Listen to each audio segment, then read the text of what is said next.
There are many UFC fighters who are able to maintain the same output throughout the duration of the fight, but there are some fighters whose conditioning has been a big problem in their fights, where they've had some setbacks in their careers. So here is 10 fighters who have the worst gas tanks in the UFC.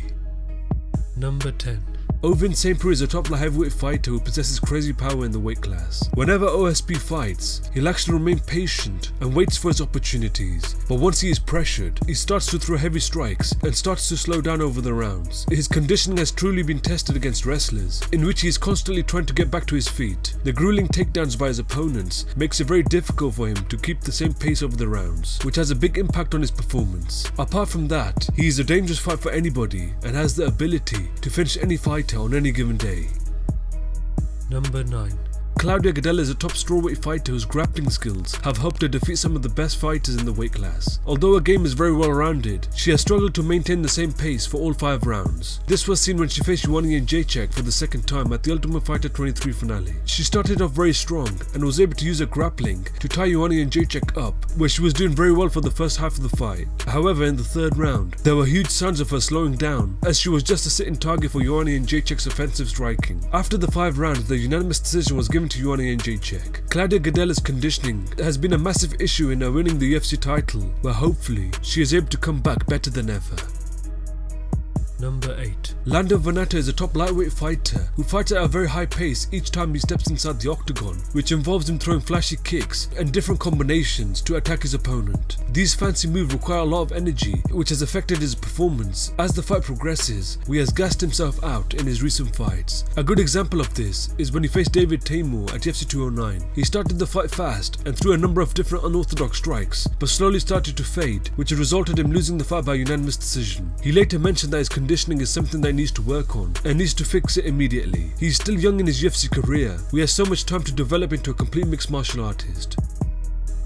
Number 7. Amanda Nunez is the current UFC Women's Bantamweight champion who has developed into a complete mixed martial artist over the years. She has great power in both hands, where she has brought down some of the biggest female names in the sport. Even though she is so dominant, she has shown signs of fatigue in the later rounds due to her going full force earlier on in the fight. This was seen when she faced Valentina Shevchenko at UFC 196, where she started off very strong but slowed down quite a considerable amount in the later rounds, which allowed Valentina Shevchenko to capitalize. After the 3 rounds, Amanda Nunez was able to scrape the unanimous decision victory.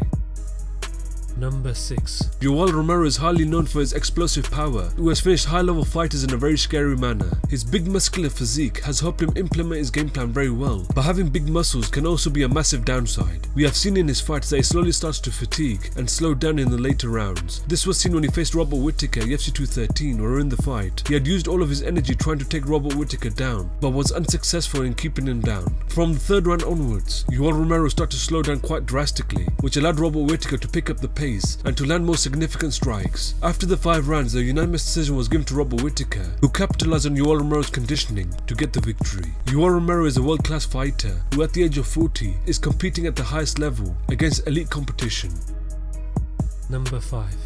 Conor Mcgregor is a very powerful, accurate striker who is able to time his punches perfectly to score the knockout victory. Although he has had great success inside the octagon, it has become evident that he immediately slows down in the later rounds. We saw both fights with Nate Diaz when he started to pressure Conor McGregor with his volume striking, which had him constantly moving back, which he normally doesn't do. Although he hung in there with Nate Diaz, you could clearly see that he was exhausted. This happened in his boxing match against Floyd Mayweather, where he started off very strong but immediately declined over the rounds. Conor McGregor is an extremely talented fighter whose conditioning has been one of his weak points.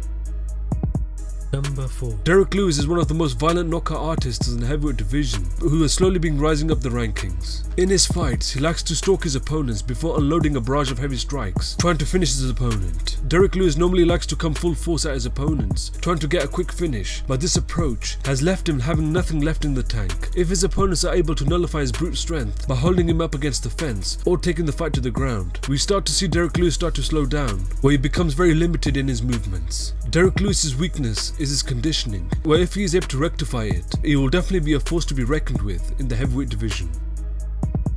Number 3. Khalil Rountree Jr. is a powerful light heavyweight who is known for his great stand-up skills and his brutal knockout power. In his last fight against Michal Olasheshek at UFC 219, he made the mistake of using up all of his energy and getting the finish in the first round. He came out full force and threw a barrage of strikes which led him to gas out. Michal Olasheshek remained calm and patient and was able to survive. In the second and third rounds, Michal Olasheshek was able to pick Khalil Rountree apart and was able to take the fight to the ground with ease. A clearly exhausted Khalil Rountree Jr. struggled to even get up to his feet, but after the 3 rounds, Michal Olasheshek was given the unanimous decision victory. I believe this mistake will help Khalil Rountree Jr. come back better and stronger than ever and to continue improving.